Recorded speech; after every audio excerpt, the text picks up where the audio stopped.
కాకినాడ తిలక్ వీధిలో గల Kakinada port Steve doors staff and workers union ఆధ్వర్యంలో మేడే వేడుకలు అత్యంత ఘనంగా నిర్వహించారు. యూనియన్ ప్రధాన కార్యదర్శి పితాని నూకరాజు జెండా ఆవిష్కరించారు. అనంతరం పితాని నూకరాజు మాట్లాడుతూ ప్రపంచ కార్మిక దినోత్సవం అయిన మేడే ఉత్సవంను ఎన్నికల కోడ్ అమలులో ఉన్నందున నిరాడంబరంగా జరుపుకోవడం జరిగిందన్నారు. పోర్టులో ఉన్నటువంటి కార్మికులందరూ ఐక్యంగా మెలగాలని, తద్వారా కార్మికుల హక్కుల సాధనకు కృషి చేయాలని పిలుపునిచ్చారు.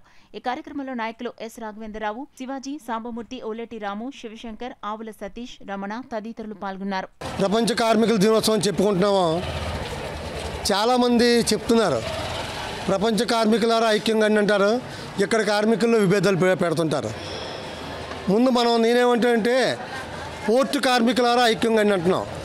మనం కాకినాడలో ఉన్నటువంటి పోర్టులో ఉన్న అన్ని కార్మిక సంఘాల్లో ఉన్నటువంటి సభ్యులందరూ కూడా ఐక్యతగా ఉండి మన హక్కులు సాధించుకుంటూ పోర్టు అభివృద్ధికి తోడ్పడుతున్నాం.